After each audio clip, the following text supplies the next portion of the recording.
저는 이제 금요기도회 때 다니엘 9장에 나와 있는 다니엘의 기도에 대해서 지금 이제 2주째 말씀을 전하는데요. 오늘은 공동체를 위한 회개라는 제목으로 말씀을 전하겠습니다. 다니엘 15세 전후에 바벨론 포로로 끌려온 사람입니다. 세월이 흘러서 70년 정도의 시간이 지나갔습니다. 그러면 몇 살쯤 됐을까요? 15세에 끌려왔다면 85세입니다. 그 85세 되던 해에 엄청난 발견을 하게 되죠. 바벨론 왕궁의 창고에서 예레미야 선지자의 예언 두루마리를 발견한 겁니다. 70년 만에. 이 두루마리 자체를 발견했다는 것도 엄청나지만은 무엇보다 그 안에 내용이 중요했어요. 예레미야 29장 10절을 봤는데 이렇게 적혀 있는 거예요. 여호와께서 이와 같이 말씀하시니라. 바벨론에서 몇 년이요? 70년이 차면 내가 너희를 돌보고 나의 선한 말을 너희에게 성취하여 너희를 이곳으로 돌아오게 하리라. 70년이 차면 이곳 어디예요? 고향인 예루살렘 땅으로 돌아오게 하리라. 지금 포로지에 잡혀 있잖아요. 그렇게 예언을 했다는 거죠, 벌써. 그리고 그 해가, 이 책을 발견했던 그 해가 70년이 차는 그 해였다는 말입니다. 전혀 생각지도 못했던 이야기였습니다. 하나님께서 이루실 일이 갑작스럽게 눈앞에 온 거예요. 조금 있으면 어떤 방법일지 모르겠지만 이스라엘 이 민족이 고향으로 돌아간다는 겁니다. 여러분, 포로로 잡혀가 있었던 정말 생면부지에 남의 땅에서 이렇게 잡혀가서 살고 있었던 사람들이 드디어 고향에 돌아갈 수 있다는 건 얼마나 대단한, 얼마나 엄청난 발견이에요. 자, 이런 상황에서요, 다니엘은 이걸 딱 발견하고 나서 뭘 했습니까? 뭘 했어요? 지난번에 우리 발견하고 기도했죠. 그리고 우리는 그 기도에 대해서 지금 보고 있는 거예요. 뭐 했다고요? 기도를 했습니다. 여러분, 다니엘은 무슨 일이 있어도 일단은 기도부터 시작한 사람인 것 같아요. 다니엘이 기도의 사람이었다. 이거는 제가 지난번 설교 때도 얘기를 했던 것 같아요. 모든 일에서 항상 기도가 앞서는 사람이었습니다. 느부갓네살 15살 정도 됐던 그 나이에 느부갓네살의 꿈을 해석했죠. 그 느부갓네살의 꿈을 해석할 때도 어떻게 했어요? 그냥 기도했습니까? 내가 봤는데 이랬어요? 아니죠. 기도했어요. 근데 그 기도를 어떻게 했어요? 세 친구들에게 이 일을 위해서 기도해줘 라고 기도하면서 이 일을 풀어놨습니다. 그리고 여러분, 그 유명한 사자굴에 던져졌던 사건 기억하시죠? 왜 사자굴에 던져졌어요? 아니, 왜 기억을 못하십니까? 다니엘 왜 사자굴에 던져졌습니까? 기도 때문이었습니다. 그죠?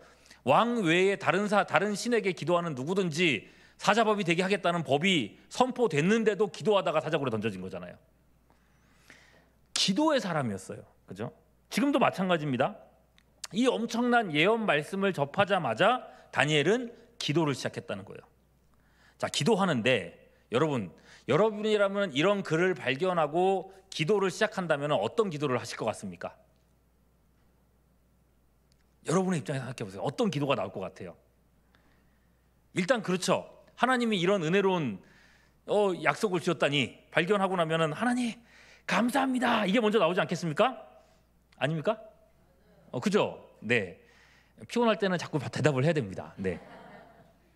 그리고 하나님 언젠지 모르겠지만 70년 됐으니까 어떻게 해달라고 해야겠어요? 내일이라도 이루십시오 해야 될 거 아니에요. 그죠? 그런 마음이 와야죠. 그런데 여러분, 다니엘은 어떤 기도를 하느냐 이거예요. 여러분 쭉 읽어보셨잖아요. 우리가 쭉 읽었잖아요. 다니엘이 어떤 기도를 하던가요? 어서 이루어주세요. 감사합니다. 이런 내용이 있었습니까? 뭐였습니까? 그죠? 회개를 했습니다. 죄를 고백하고 있습니다. 다니엘 9장에서 반 정도가 기도문인데 그 기도의 대부분이 회개입니다. 이 회개가 저는 개인적으로 굉장히 거슬렸습니다. 마음이 굉장히 안 좋았어요. 마음에 안 들었어요. 왜 회개냐는 거예요. 왜 하필이면 여러 가지 기도의 제목이 있을 텐데 감사도 있고 막 간증 하나님 앞에 막 간청도 하고 할 수 있을 것 같은데 왜 하필이면 회개를 하냐는 거예요. 죄를 고백하냐는 거죠. 다른 사람은 몰라도 다니엘이에요. 다니엘 여러분 회개할 필요가 없는 사람입니다. 이런 정도의 회개를 할 필요가 없는 사람이에요. 다니엘 1장부터 8장까지 그 앞에 말씀들 다 어떤 내용들입니까? 사실상 다니엘이 얼마나 경건한 사람이었는가 이걸 보여주는 내용들 아닙니까? 어릴 때부터 남다른 경건이 있었어요. 이방 왕궁에 잡혀온 10대 소년 때에 그 15살 어린 소년이 왕이 내리는 음식을 감히 거절한다는 게 여러분 이게 쉬운 일일까요? 안 쉬운 일일까요? 그죠? 불가능한 일이죠. 어린 애가 어떻게 그런 걸 해요? 제가 지금 우리 애가 지금 중학교 2학년 몇 살이죠? 예? 몇 살? 15 맞죠? 제가 우리 첫째를 생각해 보면은 절대로 아직 시건도 안 들었는데 막 그런 생각이 드는데 이 애가 못 먹겠다는 거죠. 예. 당돌하게 요구합니다. 다니엘 1장 8절 다니엘은 뜻을 정하여 왕의 음식과 그의 마시는 포도주로 자기를 어떻게 하지 않겠다고요? 더럽히지 아니하리라 하고 자기를 더럽히지 않게 해주세요라고 환관장에게 구했다 그랬습니다. 여러분 환관장님 이런 우상 음식으로 제가 더럽혀지지 않게 해주세요라고 말했다는 거잖아요. 더럽다. 여러분 왕궁에서 나오는 음식 더럽다. 얼마나 불쾌한 표현입니까? 예? 포로로 잡혀온 이 어린 친구가 감히 왕궁에다가 이런 소리를 한다. 이 말 한마디 때문에 그 자리에서 죽을 수도 있는 겁니다. 죽을 땐 죽더라도 나는 우상에게 주어진 음식은 안 먹겠다 이거예요. 그럼 그 정도로 어릴 때부터 하나님께 대해서는 진심이었던 사람입니다. 그리고 세월이 흘러서 85세가 된 지금 느부갓네살, 벨사살, 다리오 왕을 거쳐서 지금 이 85세에 이르기까지 다니엘은 조금도 변질되지 않았습니다. 그 정치의 한복판에 있으면서 사람이 막 변질되고 막 바뀔 것 같은데 여전히 그 15살 때 순수함으로 하나님을 찾고 있는 사람입니다. 그런 사람이 뭘 하고 있어요? 회개를 한단 말입니다. 회개를. 이스라엘이 망한 게 마치 나 때문에 망하기라도 한 양 그렇게 회개를 하고 있어요. 여러분 내용 한번 몇 번이고 다시 읽어보세요. 이게 다니엘한테 어울리는 기도인가? 생각해 보십시오 여러분. 유다가 망한 것, 그들이 바벨론의 포로로 잡혀온 건 다 누구의 죄 때문이에요? 조상들의 죄 때문입니다. 다니엘 아니에요. 다니엘이 어릴 때에 그 당시의 어른들이 하나님의 말씀을 무시했기 때문에 그랬던 겁니다.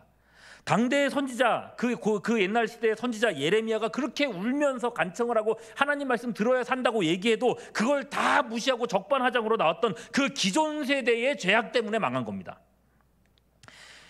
여러분 앞선 세대의 그런 죄악들을 생각해 보면 어릴 때부터 경건했던 다니엘 이 사람한테는요 이 모든 문제들에서 어떤 부채의식도 없었을 터입니다.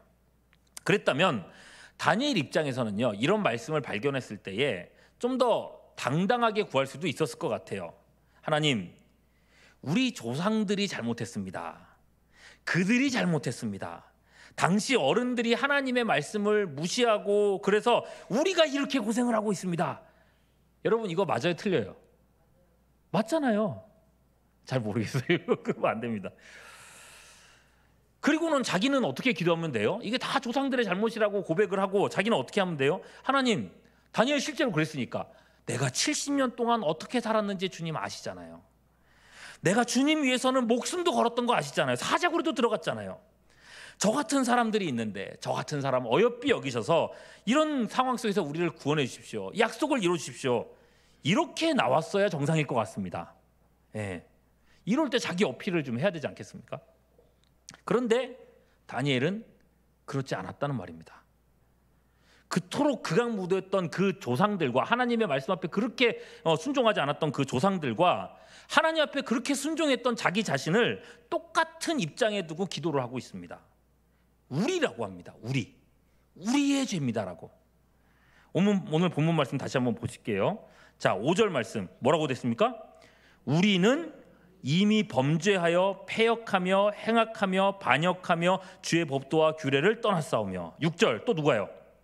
우리가 또 주의 종 선지자들 주의 이름으로 말씀하신 것을 듣지 않았습니다. 8절 후반절 누가요? 우리가 주께 범죄하였음이니이다. 9절 후반절 우리가 주께 패역하였으며 11절 후반절 이는 우리가 주께 무엇했다고요? 범죄했습니다. 온통 우리예요. 그럼 저는 이 표현이 왜 이렇게 거슬리는지 모르겠어요. 우리 죄라뇨. 그네들하고 다니엘이 어떻게 같을 수가 있겠습니까, 여러분? 제가 다니엘의 입장이었다면요, 나라를 망하게 했던 그 선조들과는 선을 긋고 그 시대 사람들을 신랄하게 비판했을 것 같습니다. 그야말로 우리가 할 수 있는 최선의 일이죠. 예, 나는 피해자거든요. 그들이 잘못해서 내가 지금 이런 피해를 본 거니까. 근데 여러분, 이 탓하는 거, 원망하는 거, 비판하는 거, 사실 이게 우리가 살고 있는 이 세상의 모습입니다. 대한민국 경제가 참 어렵잖아요. 어딜 보나 항상 어렵다고 지금 얘기를 하고 있습니다. 위기라는 말이 나옵니다. 이럴 때에 보면요, 어른 세대는 젊은이들을 탓하더라고요. 젊은이들이, 요새 젊은이들은 다 진취적이지 못해. 우리 때는 안 그랬는데, 애들도 안 낳으려 그래. 지만 생각해. 고생을 몰라. 이런 얘기들 많이들 하십니다. 그러면 젊은 세대들은 어떨까요? 그게 무슨 소리냐고. 나라 이 빚이 많은 건 다 누구 탓이에요? 기성세대들이 빚을 만들어 놓고 다 왜 우리 책임이라 그러냐고. 그렇게 서로 굉장히 심각한 세대 갈등 중에 지금 우리나라가 있습니다. 정치를 보세요. 여당은 야당을 비판하고 야당은 여당 때문에 그렇게 얘기를 합니다. 요새는 또 남자가 여자를 비판하고 여자는 또 남자를 탓하고 있습니다. 탓하는 사회예요. 탓하는 사회. 어딜 가나 누구 때문이다. 여러분, 근데요, 이런 탓하는 사회의 이면에는 항상 나에게는 문제가 없다는 인식이 있습니다. 누구한테 문제가 없다고요? 나한테는 문제가 없다. 오로지 상대방의 잘못 때문이라는 거예요. 그래서 문제 해결은 없고 서로 계속해서 비난하는 끝없는 싸움만 우리나라에 있는 거죠, 지금. 그리고 여러분, 그런 문제가 교회에도 똑같이 있습니다. 똑같이. 우리도 안 그럽니까?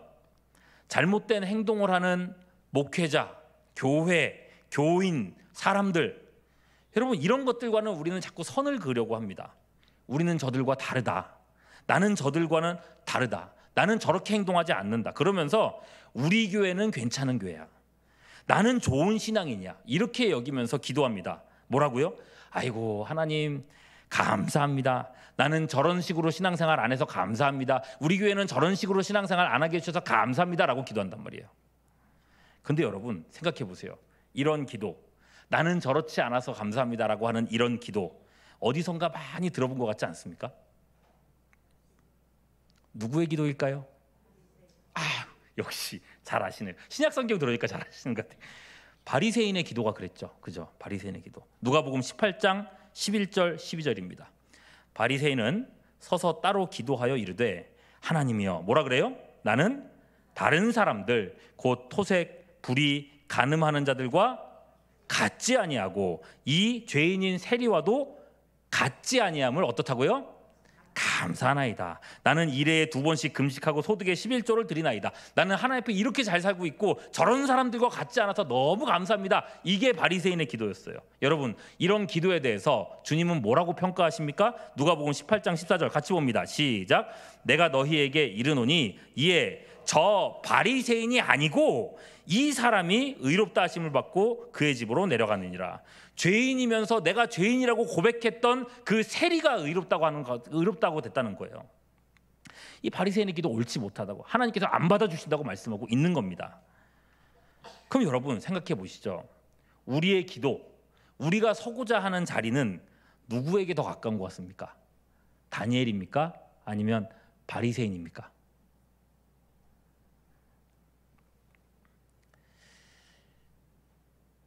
여러분, 한국 교회가, 이 나라의 이 교회가 뭔가 잘못돼 가고 있다. 그래서 성장이 안 되고 있다. 세상에 비난받고 있다라고 하는 생각들을 하시죠? 그죠? 거의 하실 거예요. 우리 한국 교회는 잘 되고 있어. 야, 걱정하지 않대. 이런 생각하는 사람 없을 겁니다. 다들 걱정들을 하실 겁니다. 그렇다면 여러분이 그런 생각을 하고 계시다면 누구의 잘못입니까? 누구의 잘못이라고 생각하십니까? 누구 때문에 이런 일들이 이 한국교회 안에 일어나고 있다라고 생각하십니까?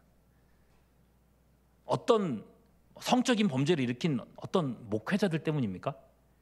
분란이 일어나서 매일 주일마다 모이면은 패가 갈려져 가지고 싸우고 변호사 부르고 경찰 부르고 이러는 교회 때문입니까? 대형 교회에 그 돈 많이 받는 그런 목사님들 때문입니까? 물량 만능주의에 빠져가지고 돈 쓰고 이 펑펑 쓰고 이러는 교회 이런 행정들 때문인가요? 그런 얘기들 하죠. 지적하려고 하면 파헤치면 아마 교회 안에서도 온갖 구정물 같은 일들이 나올 겁니다. 바벨론에게 망하기 전에 유다도 똑같았어요. 예레미야 선지자가 애가를 불러가면서까지 우리 이러면 안 된다고 했던 수많은 문제들이 이스라엘 안에 있었단 말입니다. 그들의 시대는 너무나도 끔찍했어요. 그 악한 시대에 대해서 어떤 부채의식도 없었던 다니엘인데, 그 다니엘이요, 그 앞선 시대의 모든 죄악들을 누구의 죄라고 고백하고 있어요? 우리의 죄라고 고백하는 거예요. 나를 거기다가 포함시켰단 말입니다. 누구보다도 깨끗하게 살아왔던 70평생을 그렇게 살아왔던 자기 자신을 그들과 같은 선상에 두고 스스로 죄를 뒤집어 쓰고 있습니다. 내 죄인 것처럼, 아니 내 죄로서 하나님 앞에 뭐 하고 있다고요? 회개하고 있다고요. 도대체 왜 그럴까? 도대체 하나님은 왜 이런 말씀을 우리에게 보여주고 계실까요? 왜? 우리는 그 이유를 찾아야 됩니다. 왜 다니엘을 통해서 이런 기도를 우리에게 보여주시는지, 그리고 우리 자신의 기도를 돌아봐야 됩니다. 우리가 기도가 정상인가? 왜냐하면요, 다른 사람도 아니고 다니엘이 그렇게 했기 때문에 그렇습니다. 우리 중 누구도 다니엘보다 경건한 사람은 없을 겁니다. 인정하시죠? 감히 내가 다니엘보다 좀 나은 것 같은데요, 그럴 사람 없을 거예요. 우리는요, 그렇기 때문에 다니엘의 기도를 주목해야 됩니다. 우리가 어떻게 기도해야 될지 모델이라는 겁니다. 자, 여러분, 왜 그런가? 오늘 말씀을 잘 보시면요, 그 다니엘의 기도 중간중간에 언약적인 표현이 나옵니다. 어떤 표현이요? 안 들립니다. 어떤 표현이라고요? 언약적인 표현이 나옵니다. 여러분, 기도를 시작하는 4절 후반절 보십시오. 주를 사랑하고 주의 계명을 지키는 자를 위하여 무엇을? 언약을 베푸시는 이시여. 하나님은 언약을 베푸시는 하나님이라고 하죠. 이스라엘은요, 그분이 주신 언약 안에서 연합되어 있는 공동체입니다. 하나님은 이스라엘 백성들 한 사람 한 사람하고 그 언약하신 게 아니라 이스라엘 백성 공동체하고 언약하셨습니다. 그리고 11절 후반절 말씀 보시면요, 곧 하나님의 종 모세의 율법에 기록된 무엇대로요? 맹세대로 되었사오니 이는 우리가 범죄하였습니다라고 했어요. 여러분, 모세 율법에 기록된 맹세가 뭡니까? 신명기 28장의 복과 저주입니다. 이스라엘이 순종하면 뭘 받아요? 복을 받고, 저주하면 반역하면은 저주를 받는다는 맹세가 그 안에 들어 있습니다. 볼까요? 특별히 불순종의 저주가 얼마나 무서운지 아예 그냥 너 저주받는다 이런 얘기가 계속 있어요. 보고 나면 굉장히 기분이 불쾌해져요. 자, 신명기 28장 15절에서 19절 제가 읽어드립니다. 내가 만일 내 하나님 여호와의 무엇을요? 이거 잘 기억해두세요. 여호와의 말씀을 순종하지 아니하여 듣지 않아서 내가 오늘 내게 명령하는 그 명령과 규례를 지켜 행하지 아니하면 이 모든 뭐가? 저주가 내게 임하며 내게 이를 것이니 내가 성읍에서도 저주받으며 들에서도 저주를 받을 것이고 내 광주리와 떡반죽 그릇이 저주를 받을 것이요 내 몸의 소산과 내 토지의 소산과 내 소의 양의 새끼가 저주를 받을 것이며 내가 들어와도 저주를 받고 나가도 저주를 따라하고 싶지 않죠, 그죠? 계속 저주받는다고 그러니까 이런 선언이 있었어요. 하나님의 말씀을 듣지 않고 순종하지 않고 반역하는 자들에게는 이런 저주가, 끔찍한 저주들이 있을 거다라고 했는데, 오늘 읽은 다니엘의 기도 11절 중반절에서 자신들이 지금 당하고 있는 일이 어떤 일인지에 대해서 이렇게 말하고 있어요. 11절 중반절, 우리가 주의 뭐를 듣지 않았다고요? 목소리를 듣지 아니하였으므로, 아까 앞에서 주의 말씀을 순종하지 아니하면 나왔잖아요. 우리가 주의 목소리를 듣지 아니하였으므로 무엇이요? 그 언약적 저주를 얘기하고 있어요. 그 저주가 우리에게 내었으되, 모세의 율법을 따르는 그 언약적 저주가 우리 공동체에 왔다고 얘기하고 있어요. 그 복과 저주 언약에 이스라엘이라는 공동체 전체가 함께 매여 있다는 말입니다. 여러분, 이게 무슨 말인지 잘 생각해 보십시오. 이스라엘은요, 개인이 아닙니다. 개인적으로 경건하고 그 경건으로 하나님의 수많은 능력을 경험한 다니엘이라 할지라도 여전히 뭐예요? 언약 공동체의 일원이에요. 여전히 이스라엘이라는 하나의 민족이라고요. 이스라엘이라고 하는 이 공동체와 그 구성원인 다니엘 개인을 따로 떼서 생각할 수가 없단 말입니다. 언약 공동체가 범죄함으로 그들이 고통을 당하고 있다면요, 그 고통을 자신의 것으로 받아들이고 자기의 죄를 회개하듯이 회개해야 된다고 말씀하고 있는 거예요. 실제로 다니엘 자신도 얼마나 경건한 사람입니까? 그럼에도 불구하고 포로지에서 함께 고난 당했죠. 그 저주 받는 그 저주를 자기도 함께 받았지 않습니까? 그것도 70년 동안이나.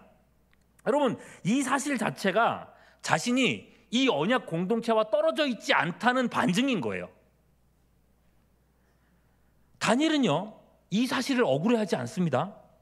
탓하지 않아요. 대신에 그는 다르게 기도합니다. 5절 말씀 보시죠. 누구요?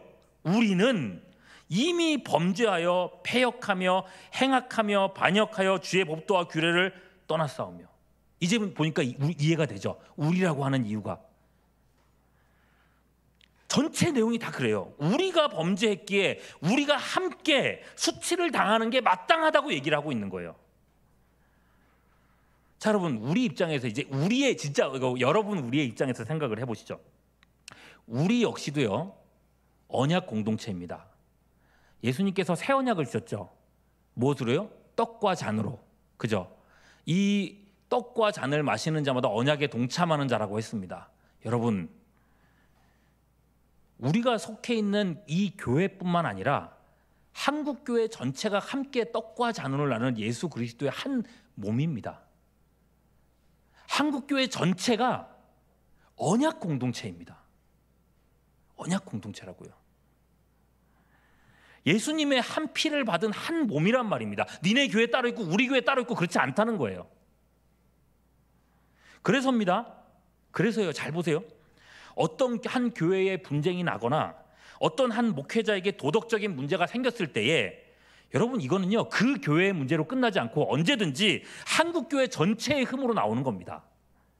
다른 교회에서 일어난 분쟁 때문에 우리 교회에서 전도가 안 돼요. 그죠? 어떤 교회의 분쟁 이야기에 우리 자녀가 그것 때문에 시험 들어가지고 교회를 떠난단 말입니다. 한국 교회의 평판이 낮아지니 우리 교회가 동력을 상실합니다. 이상하네. 왜 쟤네 교회가 그런데 우리 교회가 힘을 잃지? 아니라는 거예요. 오늘 말씀 7절 후반절 보십시오. 가까운 곳에 있는 자들이나 먼 곳에 있는 자들이 다 주께서 쫓아내신 각 국에서, 각 나라에서 뭐를 당했어요? 다 수치당했다고요. 어디에 있든지. 나는 상관없는데 그럴 수 있는 사람 없다는 거예요. 전 세계에 흩어져 있는 모든 이스라엘 백성들, 언약 안에 있는 사람들은 똑같은 수치를 당했다는 거예요. 그야말로 7절 후반절, 수치는 우리 모두의 얼굴로 돌아온다는 겁니다. 여러분, 이럴 때에, 이런 상황일 때에 한국 교회가 이렇다라고 우리가 평가를 내렸을 때 우리는 어떻게 해야 될까요? 바리새인처럼 돼야 될까요? 하나님, 우리 교회는 저런 교회가 아니라서 감사합니다. 하나님, 저는 저런 나쁜 교인들하고는 달라서 감사합니다. 제가 이번 주에 이제 그 명절이 길었지 않습니까? 그래서 이제 저도 좀 여러 곳을 다니게 되었는데, 어떤 지역을 지나가는데 한 교회가 그 뭐라 그러죠? 동네 마트 있잖아요. 동네 마트에서 음료수를 한 개 사려고 이렇게 차를 딱 세우고, 야, 아까 15살짜리 애한테 야, 음료수 좀 사와라 하고 이렇게 돌려보내고 차를 세우고 대기를 하고 있는데 그 앞에 교회가 하나 있었어요. 근데 교회가 조그만 교회인데 거기 벽에 문구가 하나 적혀 있는 게 있었습니다. 뭐 문구가 적혀 있는데 많이 보던 거예요. 한번 띄워주시겠습니까? 이런 문구입니다. 보이십니까? 예, 뭐라고 적혀 있어요? 인생의 방황은 예수님을 만나면 끝나고 신앙의 방황은 좋은 교회를 만나면 끝납니다. 이런 말이에요. 많이 보셨죠? 아, 처음 보셨습니까? 되게 좋은 문구 같지 않습니까? 저도 처음에 저 문구를 봤을 때는 야, 괜찮다라고 생각을 한 적이 있었습니다. 그런데 이번 때 저거를 자주 봤던 문구인데 이번에 저거를 보는데 마음이 너무 불편한 거예요. 곱씹어서 생각할수록 이게 아닌데 싶은 거예요. 이게 무슨 말입니까? 한마디로 우리 교회는 어떤 교회다? 우리 교회 좋은 교회다. 무엇에 비해서요? 어떤 것에 비해서요? 다른 여러 문제 있는 교회들에 비해서 우리 교회는 좋은 교회다. 그러니 어쩌라는 거예요? 다른 문제 있는 교회들 기웃거리지 말고 우리 교회 와라 이 얘기죠. 실제 그 교회가 얼마나 좋을지 안 좋을지는 뭐 들어가 봐야 아는 문제겠지만은 우리 교회는 안 그렇다. 그러니까 우리 교회로 와라. 여러분 좀 험한 표현을 쓰면요, 장사치 아닙니까? 장사치. 이거 어떻게 언약 공동체라고 부르겠어요? 교회 내부에서도요, 많은 사람들이 그런 얘기를 합니다. 한국 교회가 이제 개혁돼야 된다. 한국 땅에 종교 개혁 같은 게 일어나야 된다. 맞죠? 진짜 종교 개혁 정도 되는 다 뒤집어지는 역사가 아니고서는 이 영적 무기력감에서 일어날 동력을 도대체 어디서 얻을까? 그런 생각이 들 정도입니다. 그런데 그렇게 개혁을 부르짖는 많은 사람들이 하는 실질적인 행동은 뭐냐 보면은 뭐예요? 이보시오 세상 사람들, 교회가 하는 저 꼴을 보시오, 저 목회자가 하는 잘못을 보시오, 이것 좀 보시오 하고 광고하고 있는 겁니다. 세상 사람들에게 교회와 목회자를 욕보입니다. 잘못을 꼬집고 망신을 주고 손가락질을 합니다. 그러면서 나는 그렇지 않은 걸 자꾸 은연중에 드러내고 싶어 합니다. 나는 저런 사람들보다 그래봐 나는 도덕적이지, 나는 저런 식으로는 신앙생활 안 하지. 그게 뭐예요? 그게 바리새인이에요. 그게. 여러분 한국 교회가 이런 지적질하는 사람이 없어가지고 이날 이때껏 이러고 있을까요? 다니엘 보십시오. 하나님께서 바벨론 포로에서 돌이키신다 하는 이 약속의 말씀을 발견하자마자 야, 내가 이 귀한 말씀을 발견했다고 뛰어다니지 않았습니다. 내가 경건하게 살았더니 하나님이 이런 예언도 발견하게 하셨다, 안 그랬어요. 엎드렸어요. 이 약속의 말씀이 너무 황송했어요. 언약도 다 깨트리고 이렇게까지나 저주를 받은 우리들인데 하나님이 아직까지도 우리한테 기회를 주시다니, 아직까지도 우리를 향한 약속이 남아있다니, 이게 너무 큰 은혜인 거예요. 8절 후반절 9절 보세요. 우리가 주께 범죄하였음이니이다 마는 주 우리 하나님께는 아직도 긍휼과 용서하심이 있습니다. 여러분 이런 상황에서, 여러분 이런 말씀을 발견한 상황에서 지금 회개하는 것보다 더 시급한 일이 뭐가 있을까요? 그래서 죄를 뒤집어 쓴 겁니다. 베옷을 입습니다. 조상들의 죄, 앞 세대의 죄, 내가 짓지 않은 죄지만은 언약 공동체 일원으로서 우리가 범죄했다고 그렇게 자기 가슴을 치며 회개하고 있는 겁니다. 다니엘서는요, 이 회개의 기도를 아주 길게 우리한테 보여주고 있습니다. 의도적으로 보여주고 있습니다. 왜 회개일까요? 포로 회복과 이 회개는 도대체 어떤 관계가 있는 걸까요? 디모데후서 2장 20절 21절 말씀에 답이 있는 것 같아요. 같이 읽어볼까요? 큰 집에는 금그릇과 은그릇뿐 아니라 나무 그릇과 질그릇도 있어 귀하게 쓰이는 것도 있고 천하게 쓰이는 것도 있나니 그러므로 누구든지 이런 것에서 자기를 깨끗하게 하면 어떻게 된다? 귀히 쓰는 그릇이 되어 거룩하고 주인의 쓰심에 합당하며 모든 선한 일에 준비함이 되리라. 예전에는요, 하나님께 쓰임 받는다 그러면요, 사람들은 다들 금그릇, 은그릇 같은 걸 생각했던 것 같습니다. 올림픽에서 금메달 받은 어떤 사람이 하나님께 영광 돌립니다, 이렇게 하면은 그게 하나님 쓰시는 그릇이라고 생각했습니다.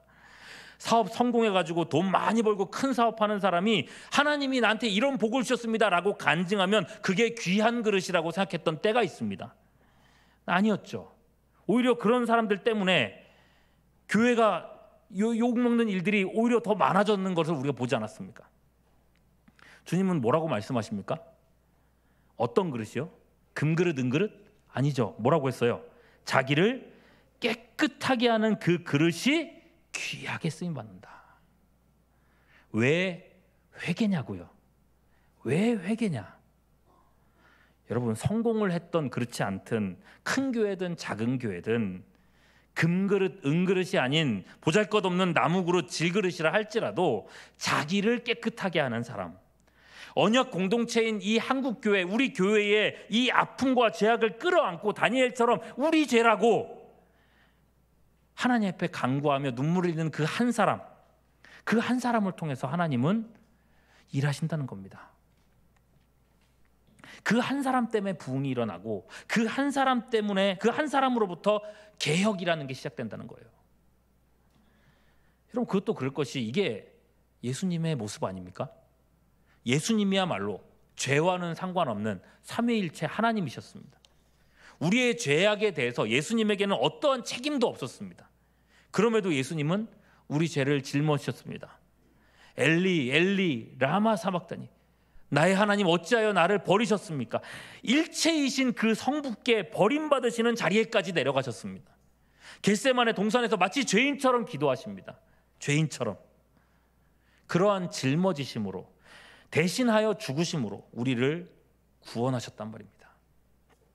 그 연장선에 여러분, 공동체를 위한 회개 기도가 있는 거예요. 여러분, 정치, 경제, 사회, 교회까지 이르기까지 총체적인 위기라고 하는 이 오늘날 시대에 하나님이 찾으시는 사람은 어떤 사람인가? 여러분, 명백하게 보이지 않습니까? 오늘 다니엘처럼 교회 공동체의 이 아픔과 죄악을 끌어안고 십자가 앞에서 눈물 뿌려 회개할 줄 아는 우리 모두가 될 수 있기를, 그래서 하나님 앞에 귀히 쓰이는 하나님의 그릇들이 될 수 있기를 주님의 이름으로 축원합니다.